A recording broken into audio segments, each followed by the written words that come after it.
Okay, where were we? Okay, second generation of human rights are what's known as economic and social rights, and called second generation because they became more prominent in the 20th century.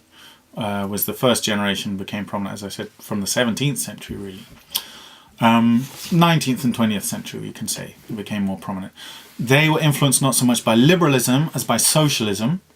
And here we're talking about the right to work, for example, the right to employment, the right to housing, decent housing, the right to healthcare, the right to education. And they're associated with socialism because they're about providing people with protection against exploitation, if you like. And it's the exploitation that tends to result if the market is completely left to govern itself.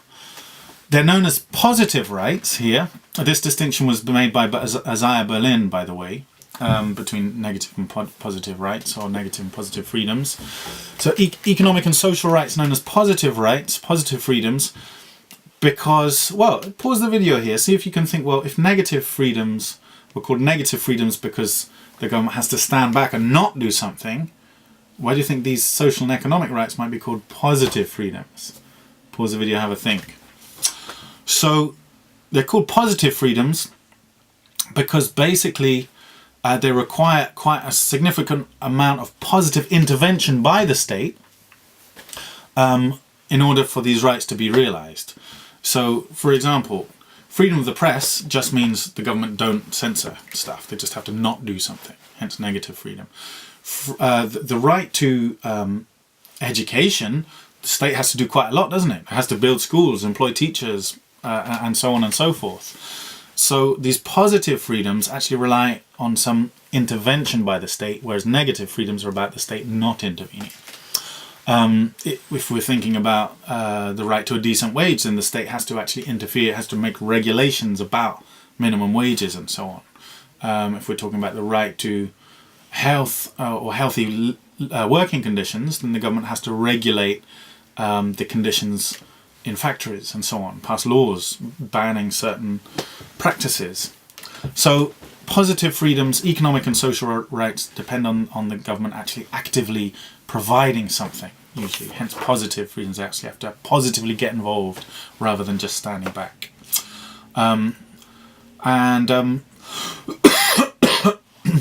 Supporters of economic and social rights, by the way, argue that these are the precondition for all other rights.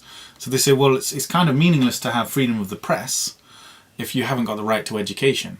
Because you've got an illiterate population who can't read.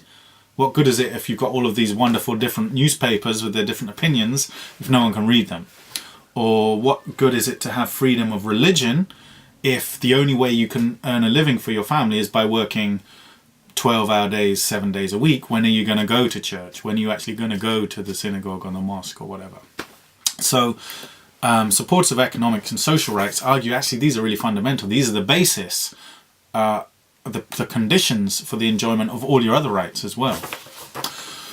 So they're the means by which all your rights will become meaningful. They argue without these, the other rights are a bit meaningless, actually. Okay, then there's the third generation of human rights, which are also sometimes known as cultural rights or solidarity rights, or collective rights. And these were advocated particularly by the newly independent countries in the 1960s. That is, countries in Asia and Africa particularly, and also Latin America, countries that had been colonized but had fought anti-colonial wars of liberation and won their freedom and become politically independent. They were arguing for this third generation of cultural or solidarity rights. So these were expressed in documents such as the UN covenants of the 1960s. And the important thing about these rights, the first two generations of rights, civil and political rights and economic and social rights, are all individual rights. Yeah, as an individual I have a right to healthcare, or I have a right to practice my own religion, or whatever, as an individual. These rights are collective rights. They're the rights belonging to groups, such as, for example, nations, or tribes, or other groups, or perhaps religious groups. They're the rights of groups of people, they're collective rights in that sense, rather than of individuals. So let me give you some examples. One right, particularly, of course, that the newly independent countries were very keen on was the right to self-determination, to national self-determination. This is the right of each nation to determine its own future. In other words, basically the right not to be colonized or not to have other countries force a system of government on you. Each country has the right to determine its own future. So this is a right that belongs to each nation. As an individual, I can't personally choose what type of governing arrangement happens in my nation, but the nation as a whole has this collective right. Other rights include the right to development, that really became enshrined in, I think it was 1981, originally in the Organization of the African Union adopted this idea of the right to development. It was later taken up by the UN General Assembly as well. More recently we've had something called FPIC,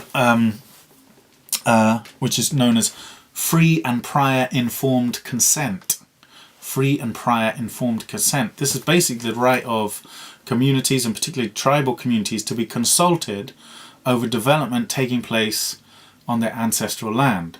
So if there's a tribe in the rainforest, in Brazil say, and maybe the Brazilian government think, yeah, we want to build a dam in this rainforest or whatever, or we want to cut it down or do something there, anyone living on that land, the tribal people living on that land, have the right as a group to be collectively consulted, and the development should not take place unless they give their consent. Yeah, and this consent has to be freely given, can't be coerced. They can't just kidnap the leader of the tribe and put a gun to his head and say sign the document. It has to be prior. They have to give the consent before the development takes place, not retrospectively. It has to be informed. They have to be given the full information about the development for the consent to be meaningful.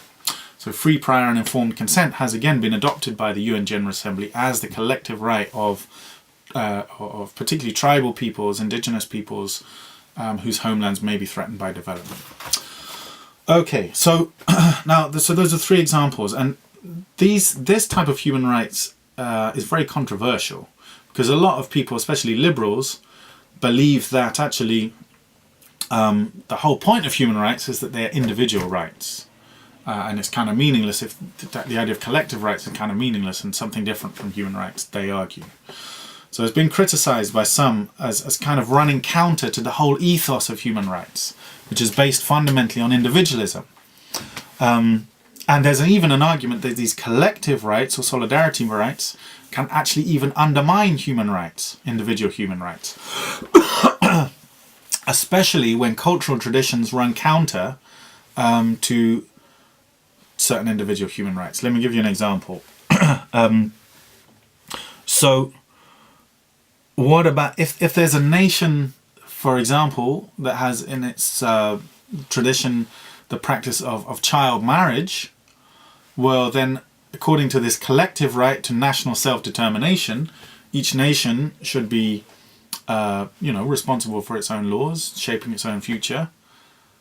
Yet, that might be counter to the individual human rights of people to actually have some say and consent, an adult consent in their marriage partner. So, do you see what I mean? There can be times when cultural traditions, if we're saying each culture or nation has the right to practice its own traditions, that can be counter to the individuals within that culture who might want to break away from that tradition. Another example, maybe this topic at the moment, that's a very live topic of the issue of female genital mutilation. Well, is it part of a nation's right to self-determination to continue to adopt and practice such practices, or the individual human rights not to be subject to this kind of treatment? Do those predominate over those collective rights? So you can see here that this is a thorny issue. Collective rights and individual rights can often come into conflict, and that's why some liberals have argued that actually this whole notion of collective rights undermines the original ethos of the rights of each individual. So I think that's where I'll leave it for now. Really, in summary, what I want you to have taken away from this really are three things: a clear understanding of what we mean by human rights, very generally, the rights to which all human beings are entitled, simply by virtue of being human, and therefore regardless of their race, religion, nationality, etc. Secondly, these three different types of human rights, or three generations of human rights, the differences between them, some examples of each of them, what they were influenced by historically and ideologically, and some of the tensions between them. And thirdly, the tension between the idea of human rights, which are standards to which all states must adhere, on the one hand, and this principle of state sovereignty, which is the idea that each state should be able to do whatever it wants within its own territory, to make sure that you really can see and understand clearly why there's a tension there.